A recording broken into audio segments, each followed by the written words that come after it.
அண்ணன் கே.பி. ராமலிங்கம் அவர்கள் நாமக்கல் பாராளுமன்ற தொகுதியில நம்முடைய வெற்றி வேட்பாளராக தேசிய ஜனநாயக கூட்டணி சார்பாக பாரதிய ஜனதா கட்சி சார்பாக களத்தில் இருக்கின்றார். நமக்கு தெரியும், ஒரு நீண்ட நெடிய அரசியல் அனுபவம் இருக்கக்கூடிய கே.பி. ராமலிங்கம் அவர்கள் புரட்சி தலைவர் டாக்டர் எம்ஜிஆர் அவருடைய துணையாக, அதன் பிறகு டாக்டர் கலைஞர் கருணாநிதி அவர்களோடு அரசியல் பயின்று இந்த பாரதிய ஜனதா கட்சியில பாரத பிரதமர் நரேந்திர மோடி அவருடைய கருத்தை வலுப்படுத்திக் கொண்டிருக்கிறார். 1984 காலகட்டத்தில் சட்டமன்ற உறுப்பினர், அதன் பிறகு பாராளுமன்ற உறுப்பினர், 2 அவையிலும் கூட பாராளுமன்ற உறுப்பினராக இருந்திருக்கிறார். மிக நீண்ட அரசியல் அனுபவம் இருக்கக்கூடியவர்கள், குறிப்பாக நீர் மேலாண்மையில ஒரு சிறந்த ஒரு அறிஞராக இன்னைக்கு நாமக்கல் பாராளுமன்றத்துல மக்களுடைய பிரச்சனைக்கெல்லாம் தீர்வாக அண்ணன் கே.பி. ராமலிங்கம் அவர்கள் இன்று கொண்டிருக்கிறார். நாமக்கல் பாராளுமன்ற தொகுதியினுடைய விவசாய பெருமக்களாக இருக்கட்டும், அவர்களுக்கு தேவையான நீர் மேலாண்மை, சிறு சிறு பிரச்சனைகளுக்கு தீர்வாக இருக்கட்டும்.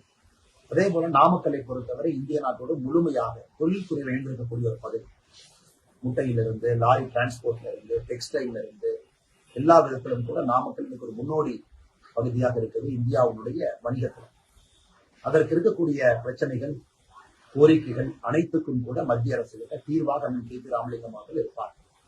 இதை தாண்டி ஏழை பங்காளி, தொடர்ந்து ஏழை மக்களுடைய குரலாக அவர்களுக்கு தேவையான எல்லா விஷயங்களையும் கூட பேசக்கூடிய ஒரு அற்புதமான மனிதர்